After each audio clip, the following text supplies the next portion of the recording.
आमचे श्वास एकमेकांना भिडत होते. जणू दोन वेगळ्या लाटा एकाच तीरावर आदळत होत्या. तिच्या डोळ्यातली नजर तशीच हट्टाने माझ्यात रुतली होती. न हटणारी, ओढून घेणारी, मनाचा तळ गाठून जाणारी. ती एकटक, थोडीशी भित्री, पण त्या पलीकडे काहीतरी शोधणारी होती. त्या क्षणी खोलीतील हवा गडद झाली होती. वेळ स्तब्ध झाला होता. जणू घड्याळाचे काटे हळुवारपणे उभे राहिले होते. मी सावकाश वाढवलेले पाऊल टाकत तिच्या अगदी जवळ आलो. तिच्या गालावर अलगद पडलेल्या चंदेरी प्रकाश तिच्या गुलाबी थरथरणाऱ्या ओठांवर हुरडल्यासारखा खेळत होता. ते ओठ थोडेसे उघडे, थोडेसे बंद, शब्दांची वाट पाहणारे. मी माझे ओठ तिच्या ओठांशी अलगद कोमलतेने भिडवले, इतके हलके जणू फुलपाखरू पाकळीवर थांबले. त्या चुंबनात एक मूक प्रश्न होता, मी जवळ येऊ का? तू मला ढकलून तर देणार नाहीस ना? तो स्पर्श आटोपला तरी तिचे डोळे अजूनही मिटलेच होते. एक दोन क्षण खोलीत अबोल शांतता. मग तिने हळूच डोळे उघडले. ते डोळे मोठे झाले होते, पण डोळ्यातून एकही शब्द फुटला नाही. तिने मागे ढकलले नाही, न हाताने सरकले. उलट तिच्या नजरेत आश्चर्य होते. होय, पण त्यात एक वेगळाच न बोललेला कबूलपणाही अंश होता. नमस्कार मित्रांनो, माझे नाव आदित्य आहे. मी एक डॉक्टर आहे. एका छोट्या खेडेगावातून मी माझं शिक्षण पूर्ण करून शहरात गेलो आणि तिथं डॉक्टर होण्यासाठी किती परिश्रम घेतले, किती रात्री जागून काढल्या याची गणितच नाही. शिक्षण पूर्ण झाल्यावर काही वर्ष मी एका मोठ्या प्रायव्हेट हॉस्पिटलमध्ये काम केलं. अनुभवही जास्त झाला, पण कितीही सुविधा असल्या तरी शहरात माझं मन कधीच रमत नव्हतं. सततची धावपळ, गोंगाट, गर्दी, सगळं काही कृत्रिम वाटायचं. मला गावाकडचं शांत निरागस वातावरण, माणसामधील आपुलकी पुन्हा अनुभवायची होती. म्हणून एक दिवस स्वतःचा प्रश्न विचारला, आवड आपल्याला कुठे आहे? शहरात कमाई मोठी असली तरी मन इथं अडकून राहतंय का, यावर विचार करायचा निर्णय घेतला. पैसा कमी नव्हता, होता. मग स्वतःचं थोडंसं पण उत्तम हॉस्पिटल गावात उभं का करू नये, निर्णय घेतला आणि शहरातील नोकरीला राजीनामा देऊन मी एक सुंदर शांत गावात माझं हॉस्पिटल उभं केलं. 4-5 खोल्याचं, पण स्वच्छ, सुसज्ज आणि लोकांना विश्वास वाटेल असं. गावं अतिशय निराळं, निसर्गरम्य, दूरवर पसरलेलं, हिरवी झाडं, सकाळचे पक्ष्यांचे मंजूळ आवाज, मातीचा गंध, हे सगळं माझं मन अगदी शांत करत होतं. काही दिवसातच हॉस्पिटल छान चालू लागलं. माझ्या उपचाराचा लोकांना उपयोग होऊ लागला आणि रुग्णांची संख्या हळूहळू वाढू लागली. गावातील बाकीची हॉस्पिटल्स साधारण 8-10 किलोमीटर असल्यामुळे लोकांना माझं हॉस्पिटल जवळ वाटायचं आणि त्यामुळे माझ्याकडे येणाऱ्यांची संख्या आपोआप वाढली. हे पाहून मला वेगळाच आनंद मिळायचा. जणू माझं काम योग्य दिशेने जात आहे याचा दिलासा मिळायचा. त्या दिवशी मी कॅबिनमध्ये बसून काही रिपोर्ट्स पाहत होतो. तेवढ्यात दरवाजातून एक सुंदर मुलगी दिसली. वय साधारण 28-29. ती एका अशक्त आजीच्या हाताला धरून त्यांना आधार देत होती. आजीच्या चेहऱ्यावरचा थकवा आणि त्रास स्पष्ट दिसत होता. डोळ्यात जळजळ होती. पण माझं पहिलं लक्ष गेलं तर त्या तरुणीकडे. तिच्या अंगावर साधी लाल साडी, केस मोकळे, कपाळावर छोटासा टिळा, स्वच्छ गोरावर्ण आणि टपोळे डोळे. इतकी निरागस आणि शांत सौंदर्य गावात पाहायला मिळणं असं मला कधी वाटलं नव्हतं. त्या दोघी समोरासमोर येऊन थांबल्या. मी आजींना हळूच खाटेवर बसायला सांगितलं आणि तपासणी सुरू केली. तेव्हाच त्या तरुणीने शांतपणे, काळजीने भरलेल्या आवाजात सांगितलं, डॉक्टर साहेब, आजींना कालपासून खूप ताप आहे. रात्रभर मी मिठाच्या पाण्याच्या पट्ट्या ठेवल्या, पण गोळीही दिली, पण काही कमी झाली नाही. तिचं बोलणं ऐकून मी लगेच स्टेथोस्कोप कानाला लावला. आजीच्या श्वासोच्छ्वासापासून ठोक्यापर्यंत सर्व तपासलं. ताप चांगलाच जास्त होता. मी तिच्याकडे पाहत म्हणालो, घाबरू नका, एक इंजेक्शन देतो. थोड्याच वेळात त्यांना आराम मिळेल. काही औषधं लिहून देतो. मी इंजेक्शन तयार करत असताना माझी नजर नकळत त्या तरुणीकडे गेली. तिच्या चेहऱ्यावर काळजी होती, पण त्याचबरोबर माझ्यावर एक विश्वास होता. जणू डॉक्टरांच्या हातात सुरक्षित दिसल्याचा शांत विश्वास. त्या क्षणी मला जाणवलं, कधी कधी डॉक्टर होताना आपण फक्त आजार नाही बघत, तर कोणाचं मन, कोणाच्या भावना हातात घेतो. त्या दोघींच्या डोळ्यात तसाच विश्वास मला दिसत होता. मी औषधांची चिठ्ठी दिली आणि ती शेजारच्या मेडिकलमध्ये जाऊन औषधं घेऊन आली. मी तिला हळुवारपणे म्हणालो, काळजी करू नका, काही वेळात ताप उतरेल आणि जर कदाचित नाही उतरला तर 2 दिवसांनी पुन्हा दाखवायला या. आजींनी थकलेल्या आवाजात थँक्यू म्हणत हलकीशी स्माईल दिली. त्या दोघी बाहेर गेल्यावर काही क्षण माझ्या नजरेसमोर त्या तरुणीचा साधेपणा लपलेला चेहरा दिसला. तिच्या डोळ्यातली निरागसता आणि तिची काळजी व्यक्त करणारी मुद्रा फिरत राहिली. गावात अशी साधी, शांत आणि तरीही आकर्षक स्त्री भेटेल असं मी कधीच विचार केला नव्हता. कोणताही मेकअप नाही, कोणताही दिखाऊपणा नाही, फक्त एक स्वच्छ निर्मळ चमक. तेवढ्यात दुसरे रुग्ण आल्याचा आवाज आला आणि माझी धांदली तुटली. दिवसभर पुन्हा कामात गुंतलो गेलो, पण मनाच्या आत कुठेतरी तिची आठवण शांतपणे घर करून बसली होती. संध्याकाळी 7 वाजता हॉस्पिटल बंद करून रूमवर परतलो, पण त्या तरुणीची प्रतिमा मनातून काही केल्या जात नव्हती. खरं तर मी अजून अविवाहित होतो आणि माझे आई वडील दुसऱ्या शहरात राहत असल्यामुळे माझ्या खाण्यापिण्याची, राहण्याची व्यवस्थित सोय नसल्यामुळे कामाचं आणि स्वतःची काळजी घेण्याचं संतुलन सांभाळणं दिवसांदिवस कठीण होत होतं. असेच काही दिवस गेले. साधारण 3-4 दिवशी मी जवळच्याच एका छोट्या मंदिरात देवदर्शनाला गेलो होतो. पहाटचं ते वातावरण, हलकीशी धुक्यांची झाक, शांत वारा, आरतीचा मंद आवाज मन अगदी स्थिर आणि प्रसन्न करत होतं. तेवढ्यात मला ओळखीचा चेहरा दिसला. त्या आजी, ज्या त्या दिवशी तापानं त्रस्त होऊन माझ्याकडे आल्या होत्या. मी त्यांच्याजवळ जाऊन हसत म्हणालो, आजी, ओळखलं का? मी डॉक्टर. त्या दिवशी तुम्ही दवाखान्यात आले होतात. आता बरं वाटतं का? आजींनी माझ्याकडे प्रेमानं पाहिलं. माझ्या डोक्यावर हात फिरवत मायेनं म्हणाल्या, बाळा, आता खूप छान वाटतंय. तू खूप छान काम केलंस. देव तुझं भलं करू. त्यांचं ते बोलणं मला खूप ऊब देणारं होतं. पुढे सरकताना मी मनातल्या मनात एक गोष्टीसाठी पुन्हा वळलो. आजी, एक विचारू का? आजी हसून म्हणाल्या, बाळा, कशाला संकुचितोय? बोल. मी थोडा हळू आवाजात म्हणालो, इथे माझ्या जेवणाची काही सोय नाही. एखादी महिला घरकामासाठी मिळेल का? स्वयंपाक, घर साफसफाईचं काम करेल. तुमच्या ओळखीत कोणी असेल तर? आजी लगेच आनंदाने हसल्या आणि म्हणाल्या, माझी नात फार छान जेवण बनवते. मी तिला विचारते. ती तयार असेल तर आजच तिला तुझ्याकडे पाठवेल. त्यांच्या आवाजात इतकी आपुलकी होती की क्षणभर मला वाटलं की जणू मी माझ्या स्वतःच्या घरच्यांशी बोलतोय. देवदर्शन करून मी हॉस्पिटलला परतलो. काही वेळाने केबिन बाहेर हलका आवाज आला, डॉक्टर साहेब, मला आजीने पाठवलं आहे. मी वर पाहिलं आणि क्षणभर स्तब्ध झालो. समोर ती सुंदर तरुणी होती. ती मंद आवाजात म्हणाली, तुम्ही सकाळी माझ्या आजींना भेटला ना? तुम्हाला जेवण्यासाठी आणि घरची साफसफाई करण्यासाठी कोणीतरी हवं होतं म्हणे, म्हणून मी आले.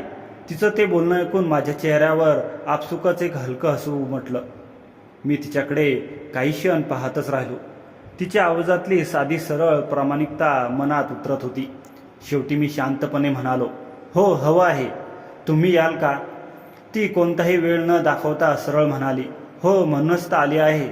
तिचं उत्तर ऐकताच माझ्या मनात एक विचित्र पण सुखद आनंदाची लहर पसरली.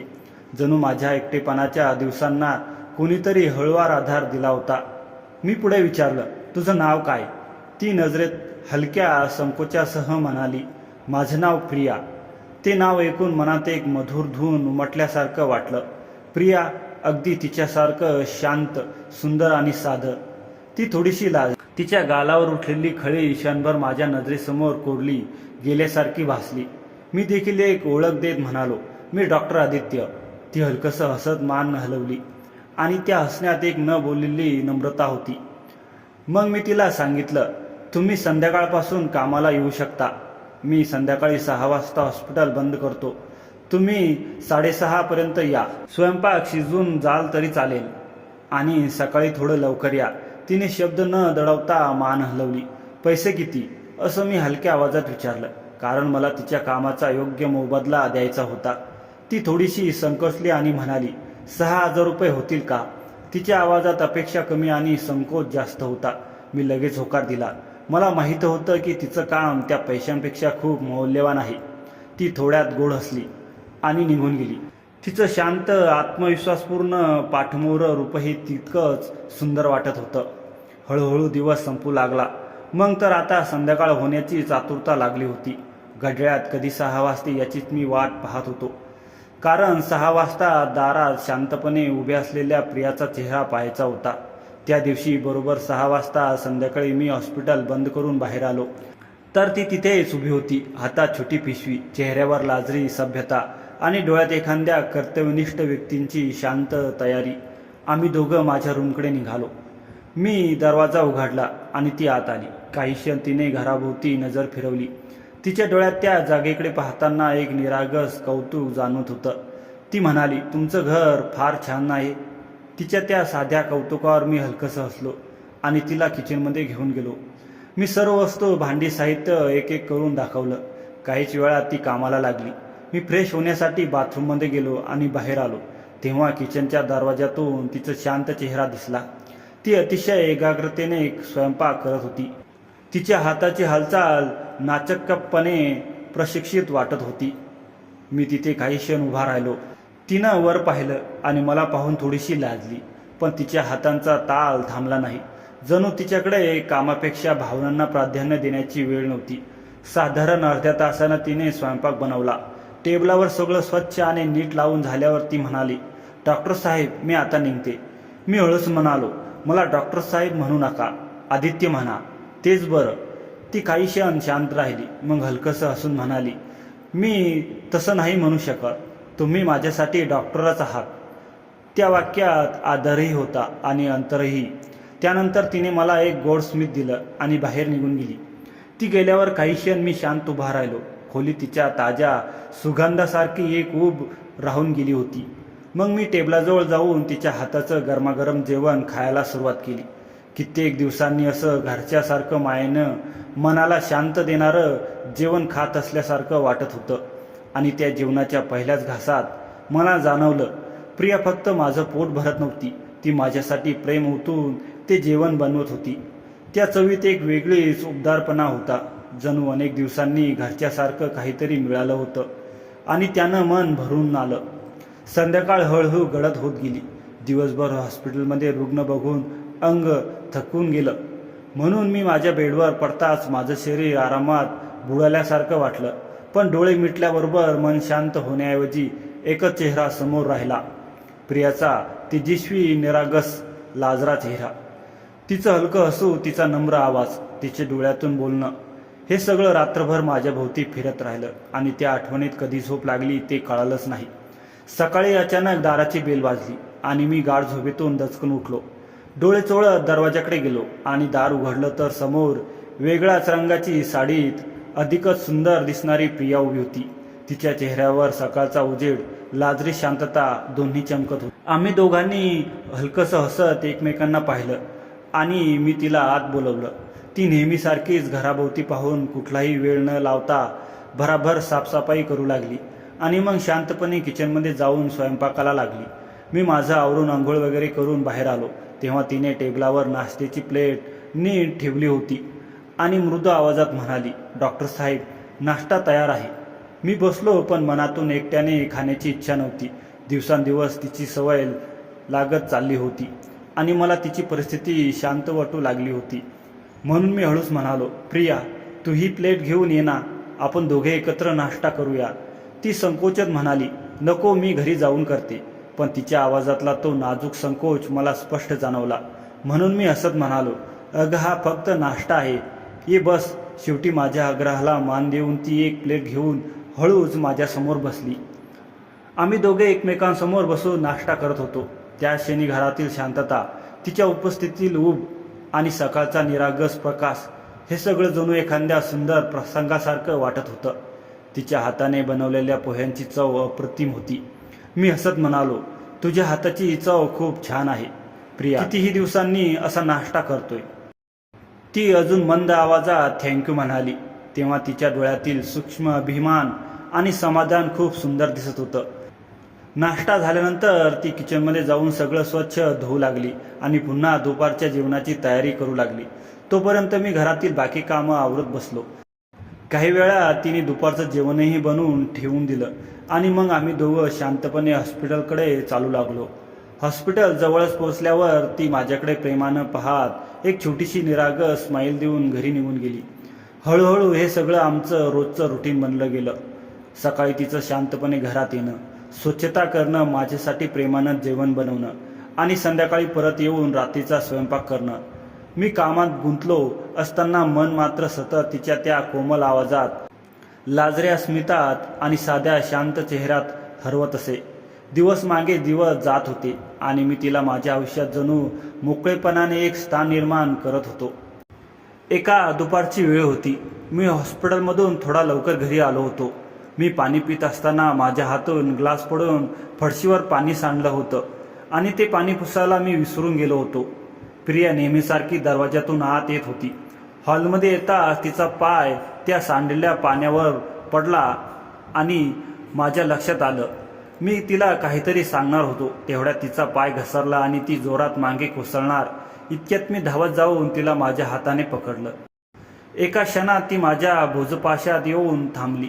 तिचे केस माझ्या डोळ्यावर येऊन हलका स्पर्श करून गेले आणि तिच्या ओठातून एक हलकासा घाबरलेला श्वास बाहेर पडला. काही सेकंद आम्ही दोघे हलतच नाही, जणू वेळच थांबून गेला होता. तिचे दोन्ही हात माझ्या खांद्यावर होते आणि माझे हात तिच्या कमरेवर घट्ट होते. तिच्या डोळ्यात भीती नव्हती तर एक अकालनीय विश्वास दिसत होता. तिची नजर माझ्या डोळ्यात अडकून राहिली, तितकीच निरागस, लाजरी आणि खोल. मी तिच्याकडे पाहत राहिलो. ते क्षण इतके जवळचे, इतके अनोखे होते की कोणालाही वाटलं असतं हे दोन जीव कित्येक वर्षापासून एकमेकांना शोधत होते. तिच्या गालावरचा हलकासा गुलाबी रंग मेणबत्ती प्रकाशासारखा उमटत होता. मी हळू आवाजात विचारलं, प्रिया, काही लागलं का? नाही. ती क्षणभर शब्द शोधू शकली नाही. मग अगदी कुजबुजल्यासारखी म्हणाली, नाही, तुम्ही धरलं म्हणून वाचले. तिचा आवाज थरथरत होता आणि माझं हृदय जोरात धडधडत होतं. मी तिला सावकाश सरळ उभं केलं, पण तिचे हात अजूनही माझ्या खांद्यावर होते. त्या क्षणी आम्ही दोघे एकमेकांकडे पाहत उभे राहिलो. ना ती बोलली ना मी, पण त्या नजरेतील भावनेत शब्दांची गरज नव्हती. त्या दिवसानंतर काहीतरी बदललं गेलं. जिथे जिथे आमची नजरानजर व्हायची ती थोडा वेळ तशीच रोखून धरली जायची. कधी कधी किचनमधून बाहेर डोकावून शांतपणे स्मित द्यायची. जेवण देताना तिच्या हाताचा हलकासा स्पर्शही आता वेगळा वाटू लागला. तिच्या उपस्थितीत एक ऊब जाणवू लागली आणि तिलाही माझं जवळ असणं आवडू लागलं.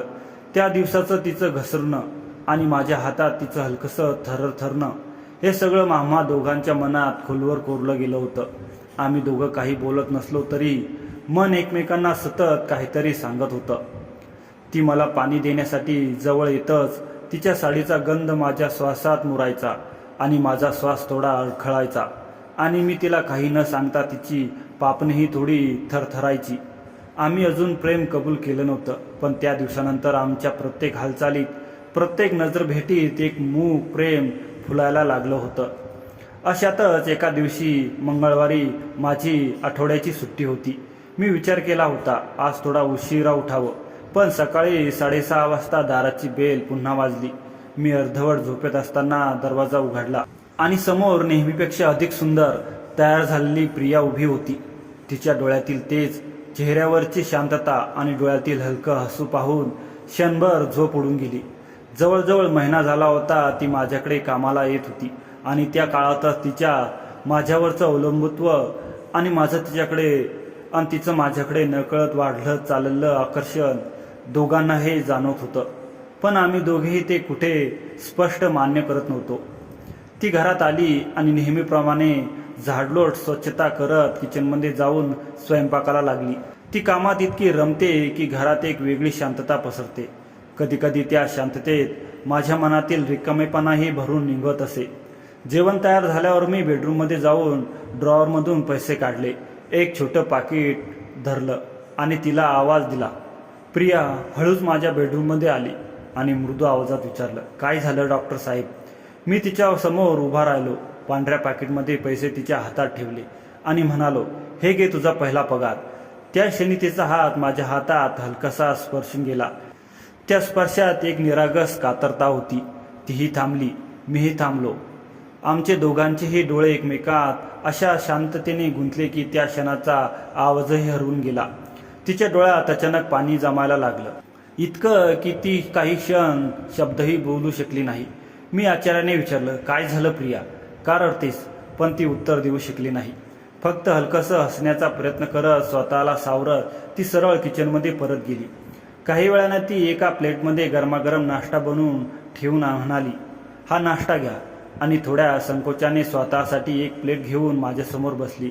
आम्ही दोघं नाश्ता करत होतो. मी तिच्या चेहऱ्याकडे पाहिलं तर त्यावर आज वेगळी चमक होती. तिला पगाराचा आनंद होता की कोणीतरी आपल्याला मान दिल्याचा समाधान वाटत होतं हे समजत नव्हतं, पण तिच्या डोळ्यातला गहिवर हृदयाला भिडत होतं. मी पुन्हा शांतपणे विचारलं, प्रिया, मगाशी का रडत होतीस? ती काही क्षण गप्प बसली, जणू कुठेतरी वेदना गिळत होती. मग हळू आवाजात म्हणाली, काही नाही डॉक्टर साहेब, खूप दिवसांनी एवढे पैसे हातात पडले. मी आश्चर्याने म्हणालो, म्हणजे? ती दीर्घ श्वास घेऊन शांतपणे सांगू लागली, आमची घरची परिस्थिती खूपच हालाकीची आहे. मी तिच्याकडे लक्ष देऊन राहिलो. विचारलं, तुमच्या घरी कोण कोण आहेत?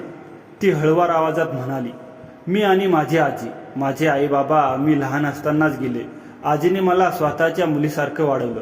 2 वर्षापूर्वी माझं लग्न झालं तेव्हा वाटलं होतं की आयुष्य स्थिर होईल, पण माझा नवरा दारुडा निघाला. त्याचं एका तरुणीशी संबंध होते. तो तिला आमच्याच घरी घेऊन आला. तिच्याशी लग्नही केलं.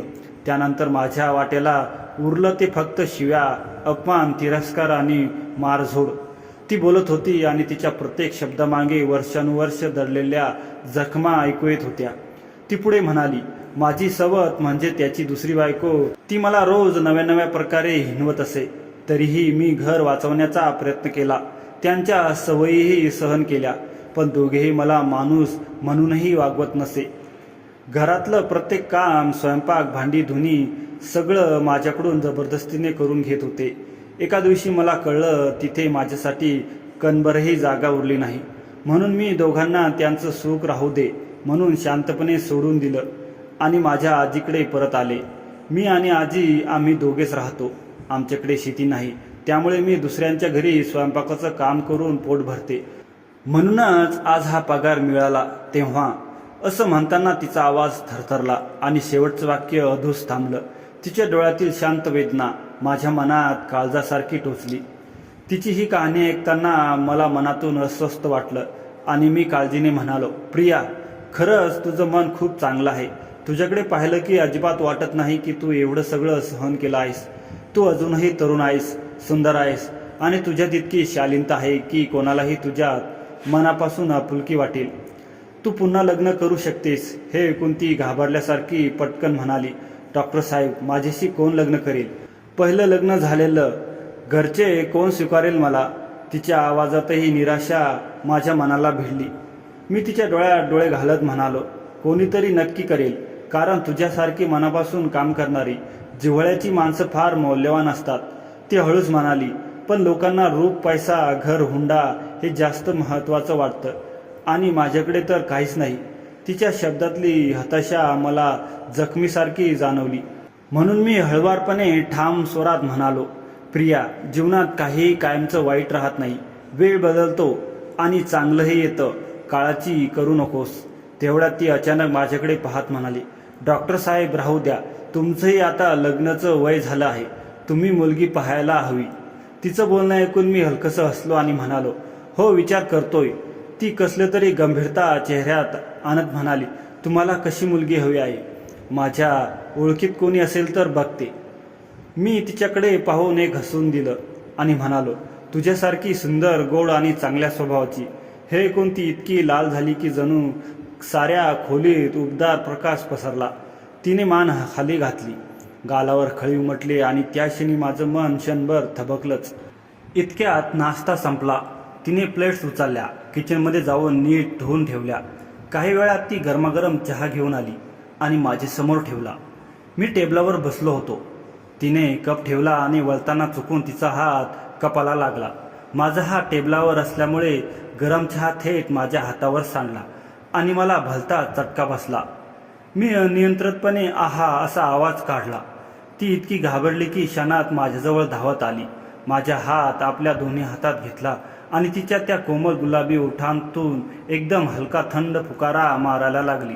तिचा नाजूक स्पर्श, तिच्या ओठांतून येणारी गरम हवा आणि तिच्या चेहऱ्यावरची काळजी इतकी खरी होती की माझ्या हाताची वेदना क्षणात विसरली. तिचा चेहरा माझ्यासमोर इतका जवळ आला होता की तिच्या गालांचा सौम्य सुगंध, तिच्या श्वासांची ऊब, तिच्या केसांचा लाटांचा हलका स्पर्श माझ्या चेहऱ्यावर जाणवत होता. आणि त्या जवळकीचे माझं हृदय एक क्षण थांबल्यासारखं झालं. काही क्षण ती तशीच माझा हात धरून बसली. मग तिला अचानक भान आलं. तिने हात सोडला, पापण्या मिटल्या, मान खाली घातली आणि घाईघाईने म्हणाली, "सॉरी, खरंच माझं लक्ष नव्हतं." तिच्या डोळ्यात पाणी दाटलं पाहून मला वेदना झाली. मी तिला शांत करत म्हणालो, "अगं सॉरी कशाला, चूक कोणाकडूनही होऊ शकते." पण ती माझ्या हाताकडे पाहत राहिली आणि चिंतेतून म्हणाली, "खूप त्रास होतोय का?" पण खरंच तर मला काही सुचतच नव्हतं, कारण त्या क्षणी मी तिच्याकडे मोहात पूर्णपणे गुंतून गेलो होतो. ती मान खाली घालून उभी होती. तिच्या ओठांवर भीती आणि संकोच मिश्रण होतं. आणि त्या क्षणी मी हलकेच तिच्या हनुवटीला हात ठेवून तिचा चेहरा वर केला आणि प्रेमळ आवाजात म्हणालो, "माझ्याकडे बघ." ती माझ्या डोळ्यात पाहू लागली. आमचे श्वास एकमेकांना भिडत होते. ती नजर न हटणारी, ओढून घेणारी, मनाला आतून हलवून टाकणारी होती. त्या क्षणी जणू खोलीत वेळ थांबून गेला होता. मी सावकाश तिच्या जवळ गेलो आणि तिच्या गुलाबी हलक्या थरथरणाऱ्या ओठांवर एक कोमल प्रेमळ चुंबन दिलं. ते इतकं हलकं होतं की जणू प्रश्न विचारत होतं की मी जवळ येऊ का? आणि ती क्षणभर स्तब्ध झाली. डोळे मोठे झाले पण मागे ढकलली नाही. उलट नजरेत एक आश्चर्याचा, न बोललेला, भावनांचा लपलेला धक्का दिसला. मी तिचा हात माझ्या हातात घेतला आणि मनात दडवलेलं सत्य पहिल्यांदा शब्दात मांडत म्हणालो, "प्रिया, खरं सांगू का, मला तू खूप आवडतेस." आत्ताच माझ्या हातात गरम चहा सांडला, पण तुझ्या फुकरू पडताच वेदना क्षणात गायब झाली. तुझ्या प्रेमात अशी जादू आहे की माझं सर्व काहीसं हरवतो. मला तू पहिल्या दिवसापासून आवडतेस. माझं मन तुझ्यावर थांबून गेलं आहे. मला तू आयुष्यभरासाठी हवे आहेस. माझ्याशी लग्न करशील का? हे ऐकून तिचे डोळे भरून आले. ती रडू लागली, परंतु ते रडणं दुःखाचे नव्हतं. त्या अश्रूंमध्ये आश्चर्य, सुरक्षितता, दिलासा आणि प्रेमाचा ओलावा मिसळला होता. मी तिला केसातून हात फिरवत तिला शांत करत होतो आणि काही क्षण आम्ही दोघं एकमेकांच्या मिठीत हरवून बसलो. जणू दोन तुटलेल्या जीवनांना पहिल्यांदाच आधार मिळाला होता. थोड्या वेळाने ती अलगद माझ्या मिठीतून सुटली आणि रडतच म्हणाली, खरंच तुम्हाला माझ्यावर प्रेम आहे का? पण तुमच्या घरचे मला स्वीकारतील का? माझं आधी लग्न झालं आहे. माझा भूतकाळ चांगला नाही." मी तिचे दोन्ही हात धरून जवळ घेत प्रेमाने म्हणालो, "अगं, तुझं आधी लग्न झालं म्हणून काय झालं? माझ्यासाठी तू आजपासून नवीन आहेस. तुझा भूतकाळ मला नको. मला तू हवी आहेस. तुझं आजचं मन हवं आहे." मी आईबाबांशी बोलेन. ते शिकलेले समजूतदार आहेत. ते समजून घेतील. त्या दिवशी आम्ही दोघं खूप वेळ बसून बोललो. तिचं हसणं, तिच्या अश्रूंची ऊब, माझं तिच्याशी चिकटलेलं प्रेम, सगळं काही शब्दांशिवाय स्पष्ट होत होतं. आणि त्या दिवसापासून आमचं नातं आणखी घट्ट झालं. काही दिवसांनी मी आईबाबांना सगळं सांगितलं. ते आधी शांत झाले, विचारात पडले. पण मी त्यांना प्रियाचा स्वभाव, तिचं दुःख, तिची ताकद, तिची प्रामाणिकता आणि ती किती स्वच्छ मनाची आहे हे शांतपणे सांगितलं. तेव्हा ते हळूहळू मोकळे झाले आणि शेवटी आमच्या लग्नाला मनापासून मान्यता दिली. मग मी प्रियाच्या आजीकडे गेलो. जेव्हा मी संपूर्ण गोष्ट सांगितली तेव्हा तर त्या आनंदाने रडू लागल्या. माझ्या आणि प्रियाच्या डोक्यावर हात ठेवत म्हणाल्या, "देव तुम्हा दोघांना खूप सुखाचं ठेवू." काही दिवसातच आमचं लग्न आपल्या लोकांच्या उपस्थितीत आनंदात थाटात पार पडलं. त्या दिवशी प्रिया लाल साडीत इतकी सुंदर दिसत होती की जणू तिच्या आयुष्यातील सर्व दुःखात त्या साडीतच विरघळून गेली होती. आज ती माझ्या घरी, माझ्या नावानं, माझ्या प्रेमानं, माझ्या सुरक्षिततेने जगत आहे. तिच्या डोळ्यात आता दुःखाचे नाही तर विश्वासाचे, उबदार प्रेमाचे आणि शांततेचे पाणी असतं. ज्या दुःखाने तिचं आयुष्य जखमांचं बनवलं होतं, त्या सर्वांपेक्षा हजारपट जास्त प्रेम, आधार, आनंद देण्याचा मी प्रयत्न करतो, कारण ती यासाठीच पात्र आहे. आणि मित्रांनो, मैत्रिणींनो, तुम्हाला काय वाटतं? मी आणि प्रियाने घेतलेला निर्णय योग्य होता की अयोग्य? तुमचं मत कमेंटमध्ये नक्की सांगा. कधीही आयुष्य आपल्याला मोडून टाकतं, पण कोणतीतरी एक माणूस, एक प्रेमळ हात, एक खरी साथ संपूर्ण जग बदलून टाकू शकतं. भूतकाळ कितीही कठीण असो, योग्य व्यक्ती भेटले की प्रत्येक जखमावर प्रेमाचं औषध मिळतं. सुंदर चेहऱ्यावर नव्हे तर सुंदर मनावर प्रेम करावं. आणि सर्वात मोठी गोष्ट, ज्याच्यावर विश्वास ठेवला त्याच्यासमोर आपल्या वेदना लपू नयेत, कारण त्यातूनच खऱ्या नात्याची सुरुवात होते. मित्रांनो, तुम्हाला काय वाटतं? प्रेमात सर्वात महत्त्वाचं काय असतं? खाली कमेंटमध्ये नक्की सांगा. आमची ही कथा आवडली असेल तर लाईक करा, शेअर करा आणि चॅनलला सबस्क्राईब करायला विसरू नका. धन्यवाद.